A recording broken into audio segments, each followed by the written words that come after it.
It's your boy Amari Points here, bringing you the latest movie stuff. So today I'm doing also, sorry guys, also happy 4th of July. Make smart choices today. And today I'm doing something a little different. As you know, I had my live Q&A a few days ago to celebrate me reaching 200. Again, thank you everyone who supported me throughout the years of doing movie reviews. So today I got a little suggestion of doing my all the 20 Pixar movie rankings, and a big shout out to Ryan O'Toole and Cody O'Toole for suggesting this to me. This is something I've never actually done before, so yeah, I'm gonna do it. I'm actually gonna do it. So I'm gonna start 20 being the worst and one being the best. So yeah, I'm gonna start with number 20. 20 is gonna be Cars 3. Yeah, I did enjoy this movie. Excuse me, guys. I did enjoy this movie somewhat, but I didn't. I think it was kind of not necessary because I get there. I get it that Lightning McQueen is a mentor, starting to be a mentor to Cruz Ramirez, but I think this movie was just not needed because, honest to God, did we really need a third Cars movie? Did we? No, we didn't. Because I just thought this was one of the most underrated movies in the Cars franchise, and I think it was just something that was literally not needed. And I was hoping it would be more of a good story, but instead it felt like it was just a bit rushed. It felt like it was just a bit rushed in my eyes, and I just think that Lightning McQueen being a mentor now was just boring, and also the story was kind of lackish in a way. I just thought it could have been more appealing, and that's why it's in my 20 ranking. And 19 being the good dinosaur. As most of you know, it tells the story of what would happen if the meteorite didn't hit Earth and wiped out all the dinosaurs. And well, I there were some emotional scenes that are attached, heartwarming. Sorry guys, if I'm a little sluggish today. I'm trying to wake myself up today. Yeah, there were some scenes that were some parts of the movie that were okay, but not okay. Yeah, and there were also some heartwarming scenes, as most of you saw the movie, where Arlo made it to back to his family, and Spot found his family also. And what else I can tell you? The story, I think, could have been a whole lot more better because, well, it was just slow, and it really didn't appeal to me like most Pixar movies do. I just thought like Cars 3 that the plot still needed some work. The plot needed work. It needed a whole lot of work because I thought, well, maybe they could just really put their heart and soul into it like they did with the other Pixar movies and everything. I just thought, well, they could have done that with this movie. And I just, to be honest, it wasn't actually my favorite Pixar movies of all time. I thought, well, maybe they could have spiced it up a little bit and did more stuff with Arlo and Spot. That is something I think they should have done. And uh, my 18th movie is Finding Dory, the sequel to Finding Nemo. I thought I thought that, well, this was kind of like an appealing story about how Dory was trying to find her family, but it was good. Don't get me wrong, it was good, but I don't think it we needed like a whole like movie revolved around Dory because they during the movie, as most of you saw, this movie took place a year after after the first movie, and I thought they were going to do something a whole lot more different, like speed up like the time between Finding Nemo and the movie, but it took place a year after, so that was kind of like a huge bummer to me, to be honest.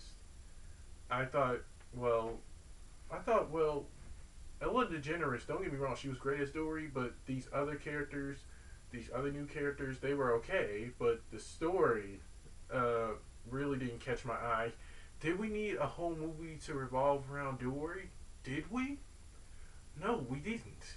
Because, well, I just thought well, it was kind of, it was a, it was good, but the story plot in it, the story and everything, it could have been more better. It could have been more amusing, and it could have took place more in the future instead of a year after the movie. I mean, come on, they did the same with Toy Story 3. They speeded up the time and everything. So yeah, that's something I really would have loved to see, like Nemo being a whole lot older, and well, Dory's story being more interesting about finding her parents. That's something I think that they should have worked more on, because I I really think that was just crappy writing. I mean, Pixar, you need more work. You should have just speeded up the time just a little bit to where Nemo was older and Dory then she would have then remembered her family and gone out on the adventure. That was just kind of sloppy. And on to my 17th movie. My 17th movie in the ranking is A Bug's Life. That movie was pretty good. It was okay, but not that okay, if you know what I mean. Like I said, Bug's Life is a tale of ants forming forming food to like give to the grasshoppers so they can, honest to God, survive. And well, they need warriors to help fight these grasshoppers. And they found a bunch of circus bugs, to be honest, which I thought was pretty amusing. They could that could have that really did attract me as a kid, but now that I'm older, I I just didn't really find the amusement in it. I mean, some parts I understood, like they couldn't, like I really wish they could have fought back at the beginning of the movie, but I guess they wanted to build up the suspension. They wanted to build up the suspension throughout the whole. I mean sorry guys. I mean they wanted to build up more epicness throughout the whole movie. I mean, because well, I get it. We want they wanted them to like realize like at the near ending of the movie that they could fight. But why didn't you guys do that like during like somewhat of the beginning of the movie instead of having those ants being pushed around by other bugs? I mean, really, that would have been more interesting and appealing. Don't get me wrong, there it was a good movie, but I wish they could have had the ants fight back against the grasshoppers at like the near beginning of the movie and everything. That would have been nice. That would have been nice. That really would have. And my 16th movie in the ranking is Wally. That takes place like 700 years into the near future or 500. I can't remember. Yeah, Wally was a pretty fun movie. It was appealing, interesting, and everything. Also, we get to see Wally falling for this robot named Eve, or in this case, Eve, as he says it. Then he goes off to this spaceship to go rescue her and everything. Uh, and that was just so amusing and heartfelt that he was going out his way to go save the robot he loved. But excuse me, but I really was hoping that this movie would just be more heartfelt. There were some pretty good moments, like with Wally and Eve floating in space, as most of you already saw, and that was just pretty funny and really great. That was a really great scene. Don't get me wrong, but I didn't like the the people were in space so long. They were sending these shares. They forgot to walk and everything, but well, I guess that happens considering they've been in space for a very, very long time. But all in all, I think it was a pretty heartfelt movie. It's the best in all of Pixar. Not, it's somewhat up there, but not that up there yet.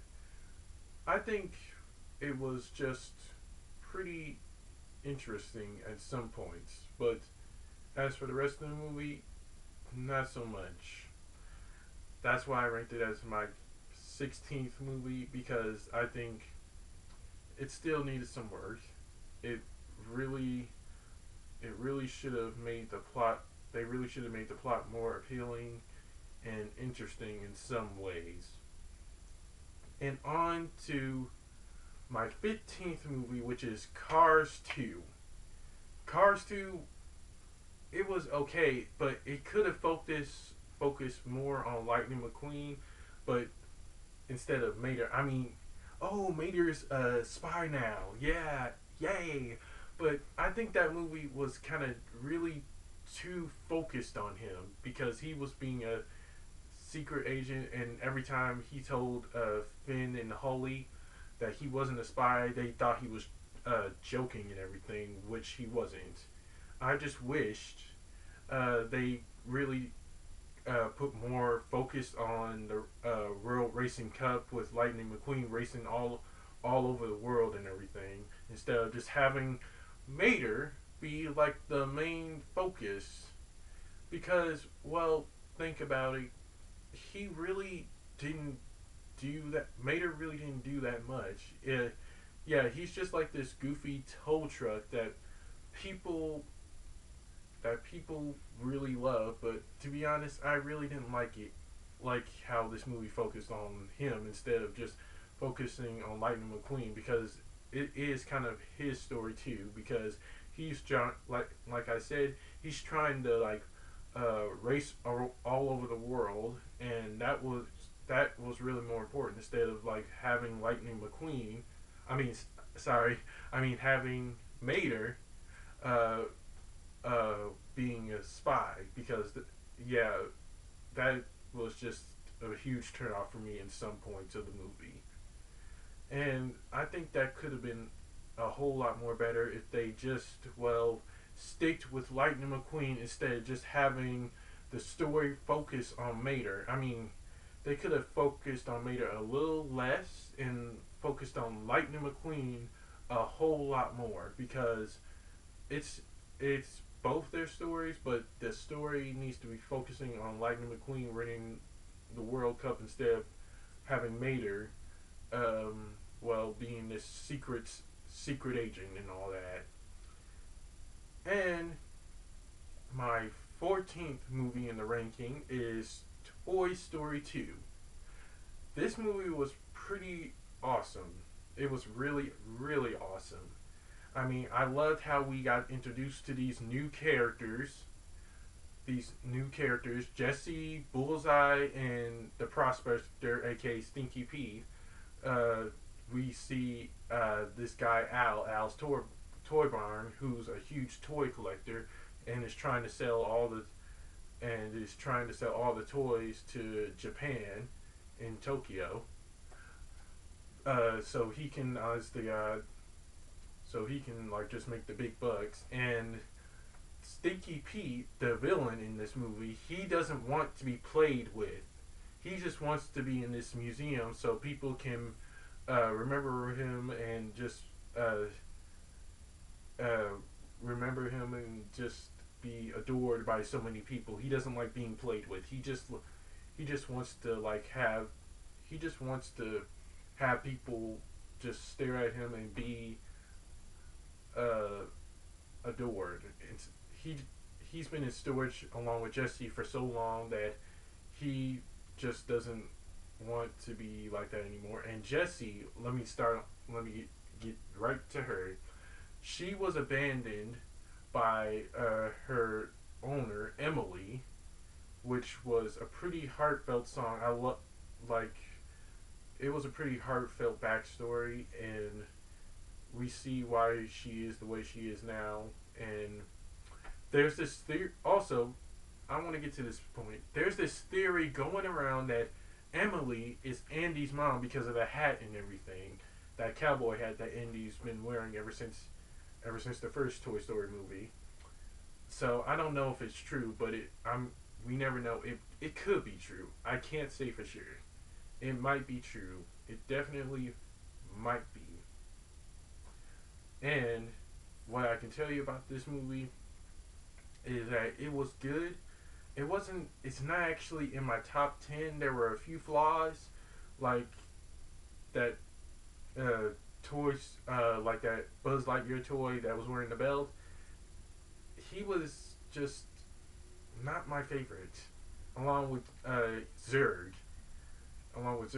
he's that when he says he's Buzz's father, that was just, oh my god, that was boring. That was like legit boring, literally boring. Then like near where they're about to leave to go rescue Woody, like to race to the airport, uh, you see Buzz and Zurg playing catch. That was just a huge turnoff for me. That was just a huge turnoff for me. I was like, why would they do this? Why? Why would you do that? That was just not necessary. And the little green men, they were the most annoying characters, like with Mr. Potato Head and saving them. They keep on saying, "You have saved our lives. We are eternally grateful." I was like, they were saying that to him like right as soon as they were in the airport throughout the whole time. That was just so annoying. That was legit annoying to me. That that part was just that could have been like written out. Please, let's just have that written out. And yeah, that was just the only problem I had with the movie. That's it. And my 13th movie in the ranking is Monsters University. That is a prequel to the first Monsters Inc. It shows how Mike and Sully met, and and how how they became good friends in the movie. So yeah, that that movie, I think it was good, but I don't think we needed a prequel on how they first met.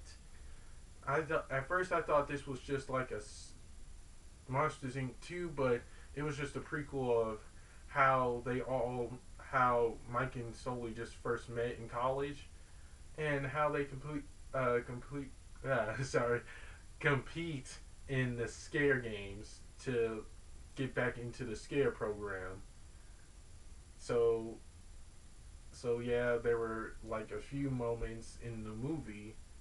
There were like at the scare games where Mike found out that Sully tampered with the scare meter. Sorry if I spoiled it for you guys, for the people who haven't seen it yet.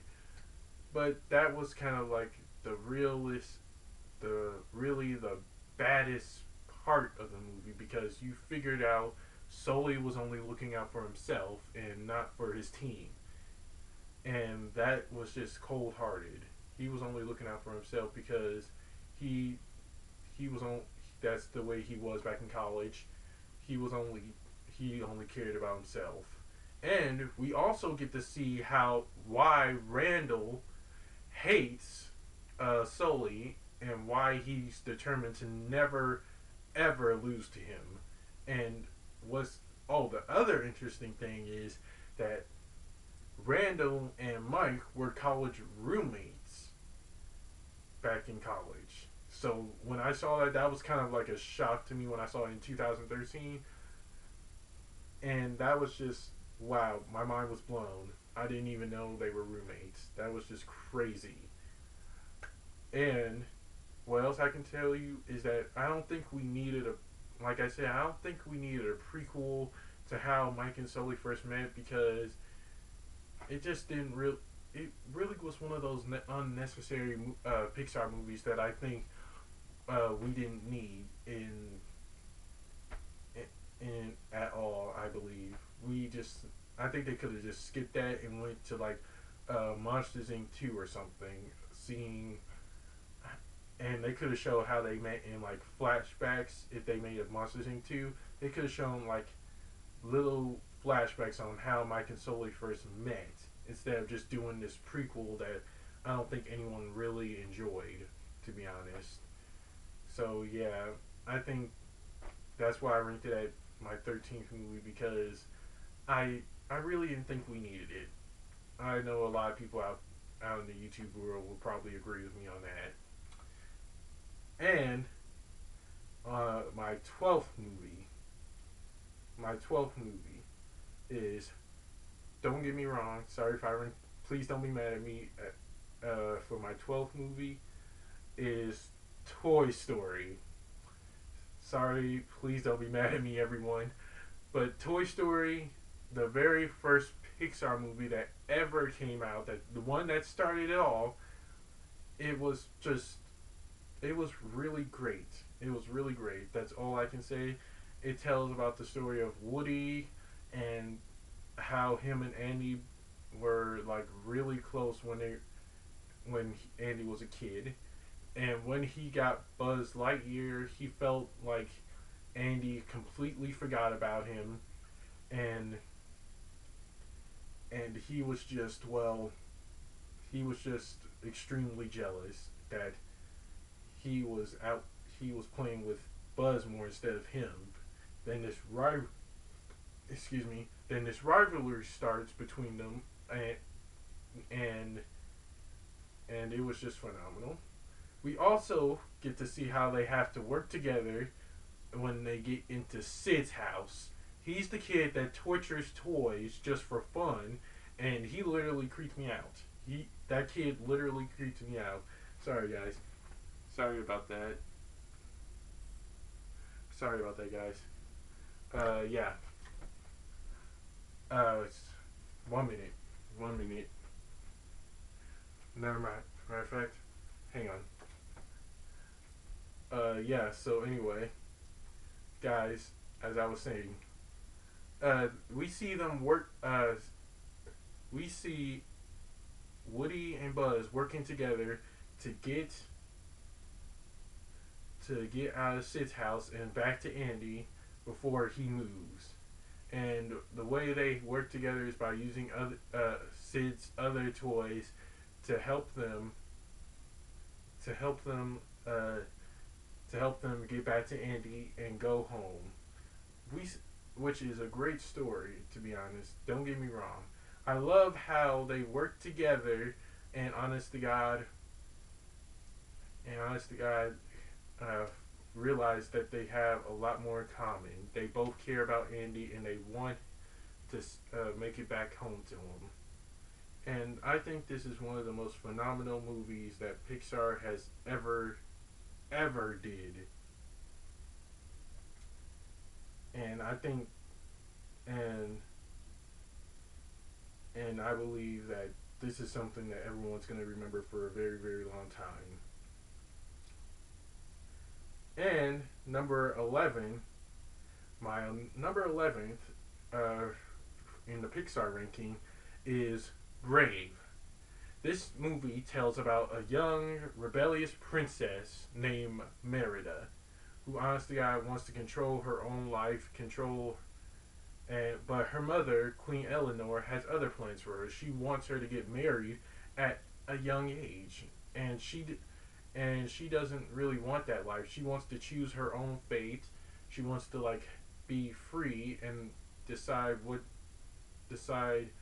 she wants to do, and have her own life. But when there was this one scene in the movie where Merida kind of like took it too far, took it too far and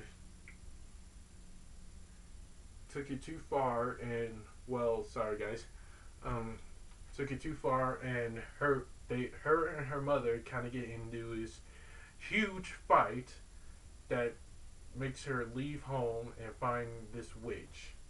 Which don't get me wrong, this is a pretty heartfelt story. We learn that we learn from Merida that we can choose our own fate. We don't need to let anyone else choose life for us. We don't need anyone else to choose life for us. And we can decide what we want to do with our lives. That is one of the best things I love about Pixar. We also get a heartfelt cry scene where we cry, which I think is pretty phenomenal. Pixar always does it. They know how to make us cry and bring the tears. We literally have such amazing heartfelt moments with this one scene in the movie. And what else I can tell you about this movie is that we learn about how Merida overcomes this curse with her mom being turned into a bear. They they work things out, and they the queen understands why she wants to live her own life. She finally listens to her daughter and sees that she is just this unique princess that wants to do things her own way. So that really sums up how she wants to be her own person. And guys, get this. We're finally in my top 10 movies. Hang on, 1 minute, guys. 1 minute, guys. Just bear with me for 1 minute. I am so sorry. I do not go anywhere, guys. Sorry, I am trying to get this stuff done. I am truly sorry.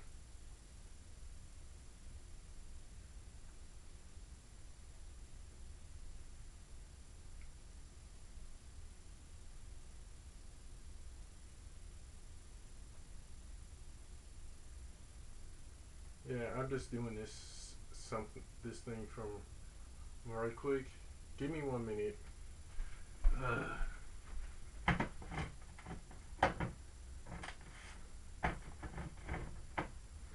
my god.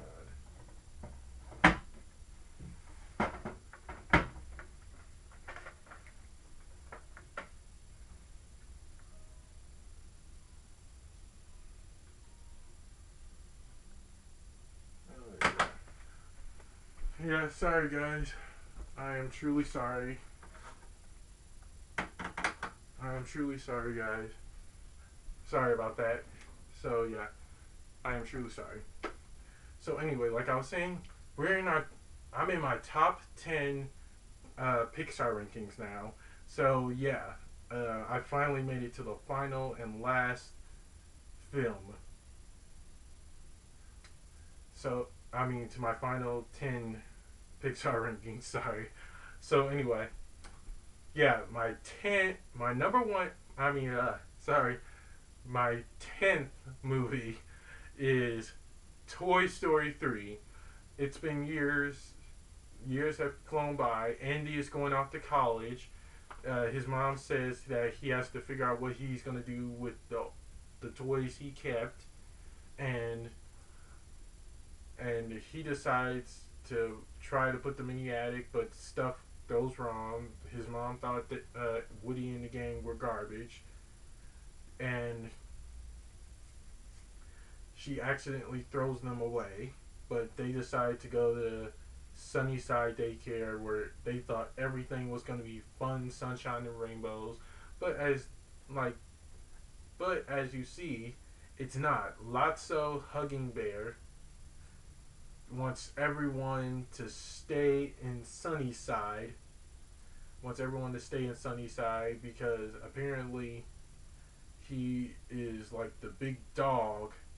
He's like the big dog of Sunnyside, and he doesn't want anyone to leave because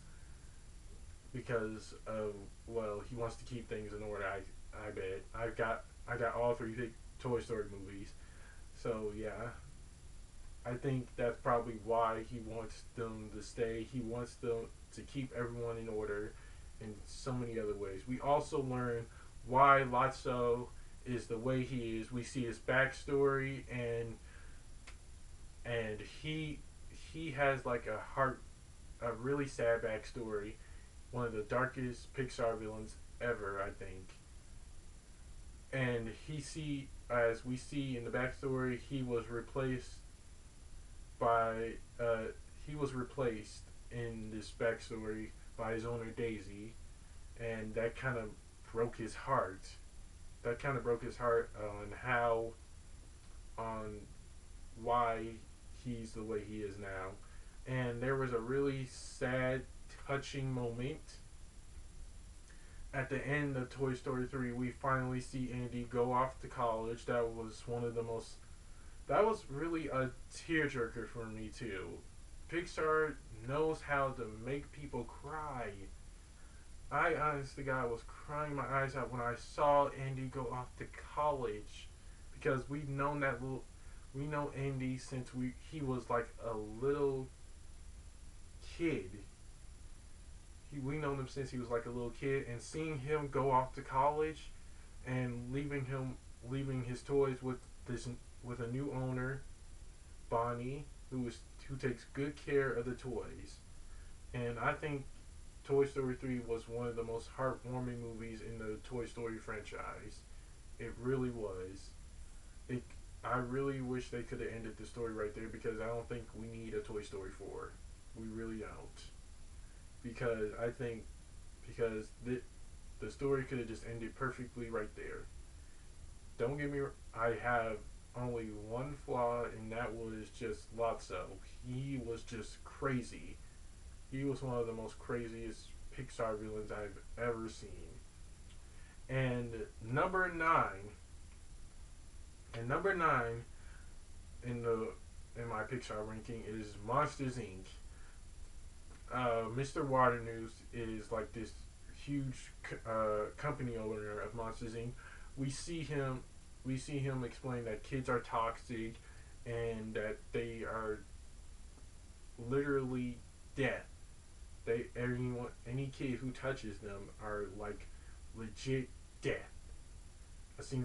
He said a single touch could kill them. But when Mike and Sully meet Boo, they he Sully and Mike get a whole different look on things. That Boo is not like Boo isn't dangerous, and they think that Mr. Waternoose was completely wrong. That Boo is just a kind-hearted little girl who loves Sully and Mike. She is just one of those little girls that I believe is really cute and adorable, and they're trying to use her to get on this machine called the Scream Extractor, and we realize that the people in the company are evil, and Randall was helping Mr. Wadnews the whole time, and we kind of saw like why he was helping him, because he wanted to make his company better.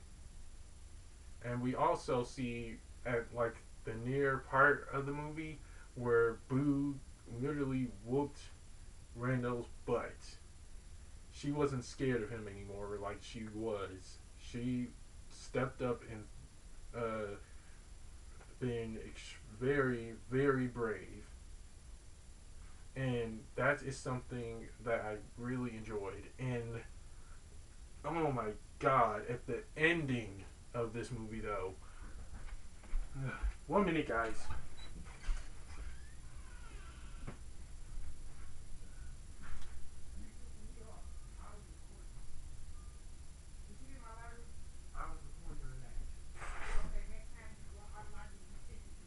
Mom, what was I supposed to do? Turn the motherfucking TV on. Dang, I did. I missed it. Oh, so playing the lottery. I told you I could have played his number. Sorry about that, guys. Sorry about that, guys. Anyway, like I was saying, I'm extremely sorry about the interruptions. I hope you guys can bear with me. So yeah, like I was saying, at the near ending of Monsters Inc. At the near ending of Monsters Inc. I that was just one of the most saddest moments where Boo and Sully had to say goodbye. I was crying my eyes out when that happened, and I think that I think that was just touching. That was a really touching scene right there. And what I think what the problem was Randall. What with this movie was Randall. He really didn't he really didn't connect he really didn't connect me as a Pixar villain. He was just one of those lame villains that was really, really annoying. He was he was just he was just really a one boring character that I really didn't enjoy. And my eighth ranking movie in Pixar movie in the ranking is Finding Nemo. That was a really good film. We see Marlin go on this journey to find his son Nemo, and encounters so many obstacles along the way, and I think was just phenomenal. And we see that he will do anything to go find his son and save him, which was pretty perfect, to be honest. But the only problem I had with this movie was that little girl, Darla, who is the fish killer, I think. She was literally the most creepiest Pixar character that I've seen in my entire life. She kept, every time she gets a pet or something, she finds a way to kill it. I was like, oh my god, those poor pets.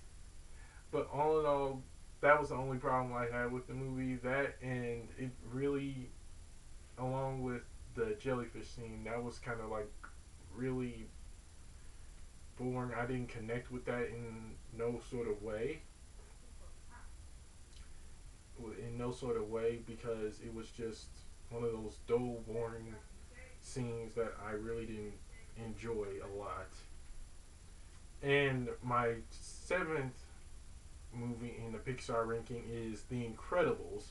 As most of you know, The Incredibles 2 came out, and we got a sequel that was worth the 14-year wait. But we see the Parr family trying to fit in like a normal family. Bob is working at InsureCare. He really hated that job, as most of you saw. And when he gets an offer from a mysterious woman that wants to bring him back into the spotlight, he takes the offer. And also, and and also we see that this mysterious woman is working for someone that was Bob's biggest friend, Syndrome, aka Buddy. He has one of the really interesting backstories I've ever seen. All he wanted to do was help Mr. Incredible be his sidekick, but Mr. Incredible kept blowing him off, aka Bob. Mr. Incredible, aka Bob, kept blowing him off because he figured he was fine working alone, and Buddy Buddy was just heartbroken after he told him that he really he was really upset after he told him that he didn't give him a chance to prove himself to be a hero sidekick. And when Bob's family realizes he's in trouble, they go to the island. They go to the island and save him, and they realize that their powers their powers helped them throughout their time on the island, and we we see them save the city and the world in general from Syndrome's machine. So I thought that was just one of the most incredible scenes. And let's not forget Edna. She helped design the Incredibles super suits, which was great. He she knows how to bring her A game when it comes to designing superhero suits. And the only, and I don't think I had any problems with this movie except that the Bob's boss, Bob's boss was just a complete jerk. He was the only problem I had. He was just a complete jerk to him in so many ways. And the good thing is that I know most of you saw the Incredibles, but at the ending we see Jack use his powers. We see that he has powers at the near the mid ending of the movie, which was pretty sweet. We saw all of his powers, which was pretty awesome. And on to the sixth movie in my Pixar ranking is the very first Cars movie. We see uh, the movie kind of explains Lightning McQueen being a rookie, starting out, starting out in racing. He at first he doesn't care about no one but himself. But when he gets lost uh, in on Route 66, aka Radiator Springs, we see he learns the most important rule in life. There's more to life than just winning, some and sometimes being lost on the road leads you to where you belong. Don't we see the very first Cars movie was just perfect and enjoyable to watch. And enjoyable to watch. We also hear some really good songs from really from country singers Rascal Flatts, Sheryl Crow, and Brad Paisley, which, which I think really fit this movie really well. These country singers really brought their game. Brad Paisley's song "Find Yourself" was just perfect. That song fit that movie really well. I believe it did, along with "Life Is a Highway" and "Real Gone." But at the at the ending of the movie, we see we see we see Lightning McQueen. We seen Lightning McQueen help the King win his last race, and that was just something that was really touching. He learned he learns like everything is not about himself. He helps him cross the finish line to help finish his last race, and we see once that he learns once he learns something once that he learns that he doesn't need to win everything. He can just take it slow and steady and enjoy life. The the only that I have a few flaws with this movie, and that was Chick, and I think Mater. He really wasn't, like I said, like down my ranking. He wasn't exactly the most helpful character. He really wasn't that my favorite character of all time. He really wasn't my all-time favorite, and not really that enjoyable to see. And my fifth movie in the Pixar ranking, almost done, guys. Bear with me. Bear with me here. We're almost done. We're at the number one movie so far. Is Ratatouille. It's a This movie talks about Remy being wanting to be a cook, and he he is just tired of being a sewer rat, so he winds up in Paris. He makes a new friend, Linguini, and they kind of come up with this great idea to just be to like have Remy cook and have Remy cook without being seen. So he pulls Linguini's hair, as most of you saw in the movie. He he he uses his hair to help Linguini cook, and actually, and they work as a pretty good team.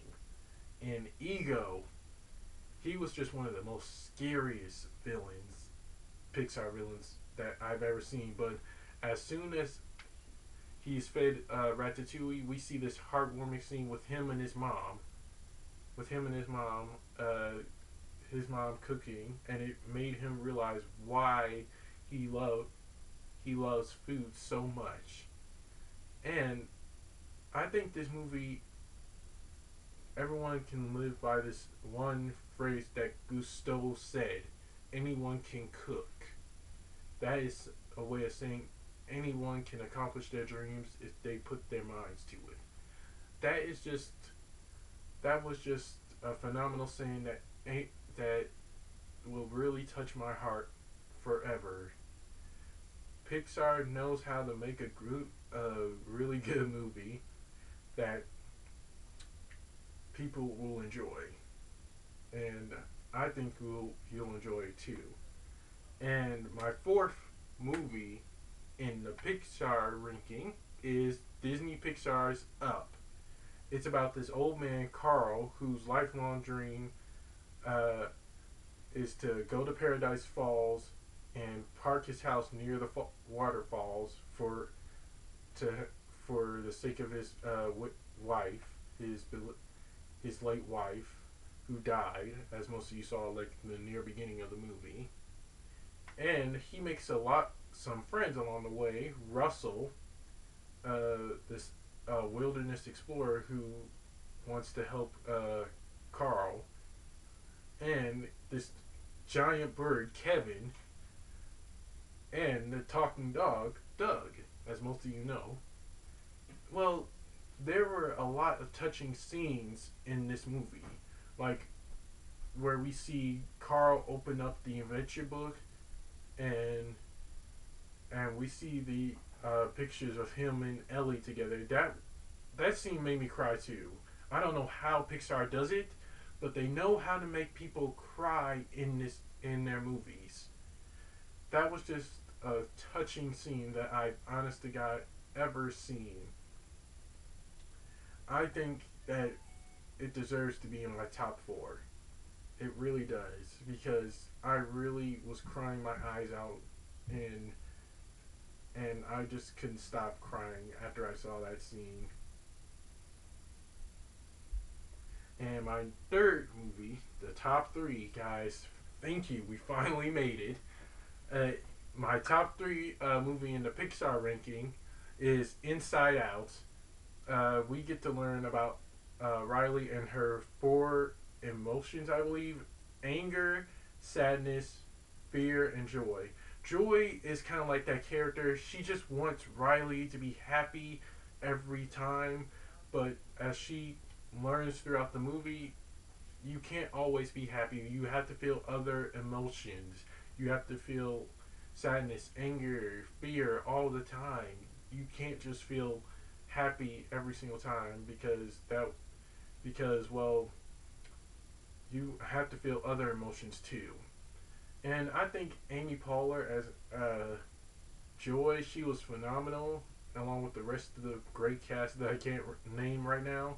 And this movie also made me cry because we there was this one scene with uh, Riley where she said she missed home, sadness. It was all up to sadness to help her to help Riley uh, to help Riley realize that she needed sadness in her life, and also we also learned that, well, you, like I said, you need to feel other emotions. The only the only problem I had with this movie was Bing Bong. He wasn't really exactly useful throughout, like like when Joy and Sadness ended up in long term memory, he wasn't useful, but there was this one scene where he disappeared. That was just touching. That was really touching. I was crying when he disappeared because it was like Riley was saying goodbye to to an old friend, and she was just and he he said that line, that one line where he said, "Take her to the moon for me, okay?" That was just emotional. That was literally emotional too. I don't know. Like I said, I don't know how Pixar does it. How do they make people cry when we watch their movies? I don't know how they do it. And like I said, but all in all, like I said, Bing Bong wasn't exactly helpful when Joy and Sadness ended up in long term memory. I don't know why. He just wasn't that useful to me in my eyes. He really wasn't. And my second movie in the Pixar ranking is Incredibles 2, a movie I already a movie that I already did a movie review on in case you guys want to check that out and go to my other videos. So this movie was worth the 14-year wait. We got to see so much action. We got to see so much action in this movie. We finally see Jack use his powers. And the movie basically centered on Helen, aka Elastigirl, being back in the spotlight. It mainly focused on her being like a sponsor for all supers that are hiding all over the world. We get to see Void, a few other supers I can't remember their names to right now, and we get to see Bob kind of struggle being a stay-at-home dad and helping his kids with like daily kid problems and everything while taking care of Jack. And the only problem I had with this movie, as I said in my movie review for it, was the villain. The villain really, uh, the villain screensaver really didn't click with me. It it was just one of those villains that I can easily forget. I didn't really enjoy this villain that much because that villain was just super super annoying. I really wish they could have done a whole lot more better with the screenslaver instead of just making that villain just a dull, boring villain that people can easily forget. And that was the only problem I had. But all in all, this movie was phenomenal. It was worth the 14-year wait. Like I said, let's just hope we don't have to wait 14 years for an Incredibles 3. I'm praying to God that we don't. And have it like show the kids when they're older now, instead of just like doing what they did with this movie and just picking it up where it left off in the first movie. And finally, guys, my number one movie, the one that I think everyone will understand and enjoy, is Disney Pixar's Coco. It's about this boy Miguel who loves music, but his family just doesn't love music at all. They removed it from their lives, and they don't want nothing to do with it. But as the movie progresses, Miguel winds up in the land of the dead, and if he doesn't make it back by sunrise, he turns into a skeleton forever, and and stays in the land of the remembered for the rest of his life. But as as the movie progresses, he thinks Ernesto is his great great grandfather, but it turns out he was a really bad villain that I think everyone will hate for the rest of their lives. And I also believe what I also enjoyed is that this one song that his actual great great grandfather wrote was really called "Remember Me." It was meant for Coco instead of instead of every one that heard his songs. It was really meant for Coco, and when we see him play it for Coco, it was just so touching. It was one of those touching songs that made me cry. I've never cried this much in a Pixar movie than I did with Coco.